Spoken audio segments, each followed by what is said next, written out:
भस्त्रिका प्राणायाम के महत्व, भस्त्रिका प्राणायाम करने का तरीका और भस्त्रिका प्राणायाम करने से कौन कौन से बीमारियों में हम उसका लाभ ले सकते हैं। सबसे जरूरी है कि हम अपने शरीर को स्वस्थ रखें, हम कभी बीमार ना हो। और जो व्यक्ति स्वस्थ है, जो व्यक्ति निरोग है, जो व्यक्ति निरोगी जीवन व्यतीत कर रहा है, वही व्यक्ति अपने जीवन का आनंद ले सकता है, वही व्यक्ति अपने परिवार का आनंद ले सकता है, वही व्यक्ति अपने धन और संसाधन का आनंद ले सकता है। तो आइए इस आनंद को कैसे हम प्राप्त करेंगे? केवल प्राणों के अभ्यासों के द्वारा। तो भस्त्रिका प्राणायाम 8 प्रकार के प्राणायाम स्वामी जी बताते हैं, जिसमें पहला अभ्यास है भस्त्रिका प्राणायाम। कौन सा प्राणायाम? हाँ, नाम भी याद रखना है।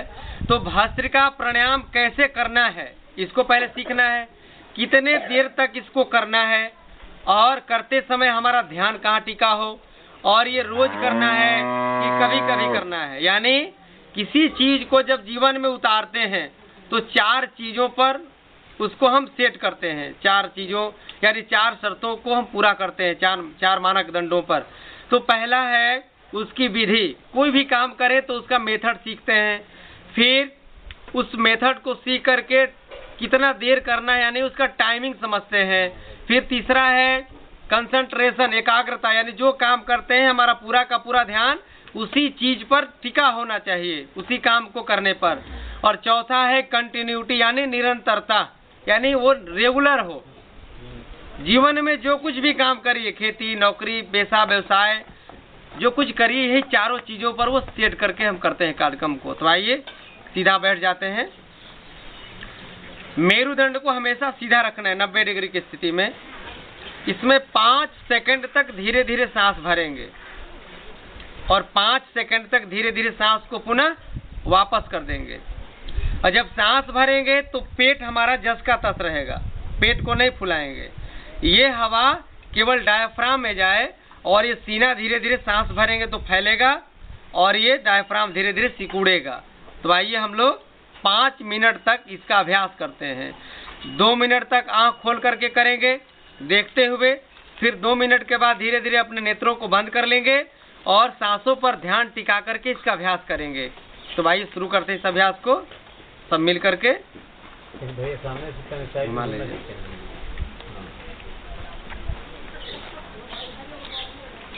धीरे धीरे प्राणवायु को भरिए, पूरा भरिए और केवल अपने डायफ्राम को, फेफड़े को फैलाइए, सीना को।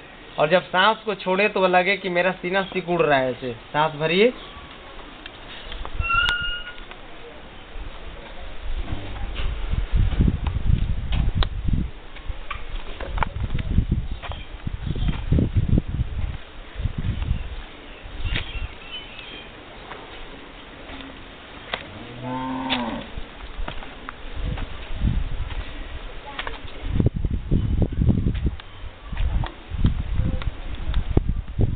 जितना ज्यादा से ज्यादा सांस भरेंगे उतना ही हमारे लिए यह औषधि का काम करेगा। सांस भरिए, सांस को छोड़िए।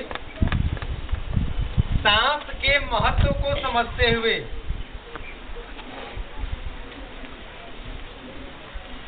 ये सामान्य गति का अभ्यास हुआ। धीरे धीरे सांस लेना, धीरे धीरे सांस छोड़ना, ये 5 मिनट का अभ्यास। फिर हम मध्यम गति का करते हैं। इस अभ्यास को थोड़ा तीव्रता के साथ करते हैं। इस अभ्यास को बढ़ा दीजिए।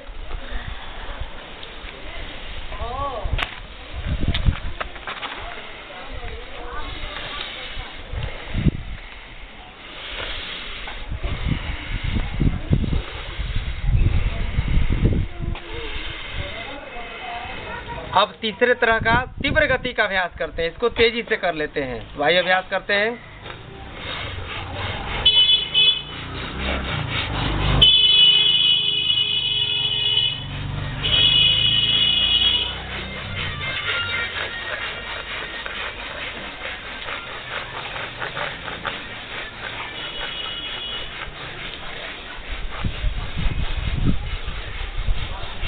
भरिए, पूरा तेजी से सांस को भरिए।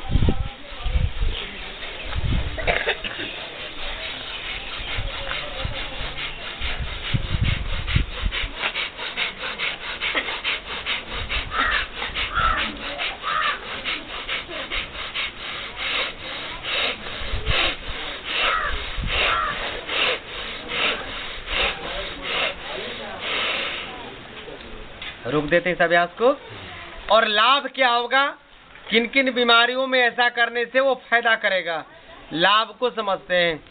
देखिए, जब भी हम किसी के पास जाते हैं, जिस व्यक्ति से या जिस गांव में जाकर के इस अभ्यास को करवाते हैं, तो गांव के लोगों का पहला ही मांग होता है कि ऐसा करने से हमें क्या मिलेगा, इस तरह का अभ्यास करने से हमें क्या फायदा होगा, यानी फायदा क्या होगा, इसकी चर्चा हमें जरूरी करनी है। कारण कि जब तक फायदा नहीं समझेंगे, तब जब तक इसका लाभ नहीं समझेंगे, तब तक इस अभ्यास को आप कर नहीं पाएंगे। सांस को भरते रहिए, धीरे धीरे सांस को धीरे धीरे भरते रहिए, छोड़ते रहिए। और फायदा क्या होगा, हम फायदा बता रहे हैं। जब इस अभ्यास को 5 मिनट तक करेंगे, ध्यान पूर्वक लंबा गहरा सांस को लेना छोड़ना, तो किसी को कितना भी पुराना दमा की बीमारी है, दवा खाते खाते वो थक चुका है, तो दमा की बीमारी 5 दिनों में आधा, केवल और केवल सांस भरने और छोड़ने से।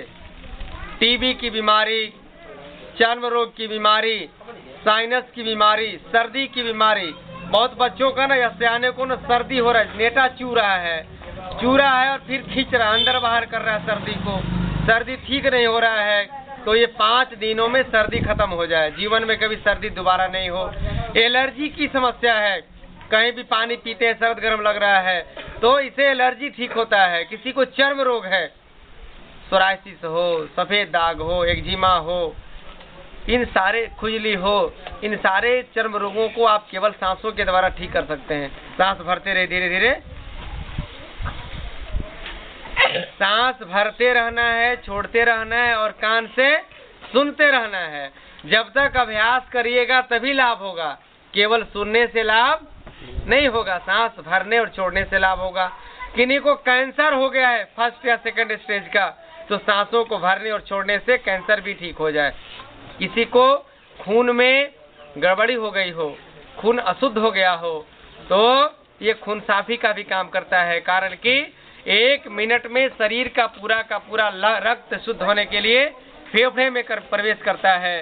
हृदय संबंधी बीमारी, माइग्रेन की बीमारी और कभी भी किसी को हार्ट अटैक और हार्ट ब्लॉकेज नहीं होगा। नस नाड़ियों में रक्त का प्रवाह संतुलित और संयमित होने से कभी किसी को लकवा नहीं मारेगा। घुटना दर्द, कमर दर्द तो ये सामान्य सी बात है, इसके लिए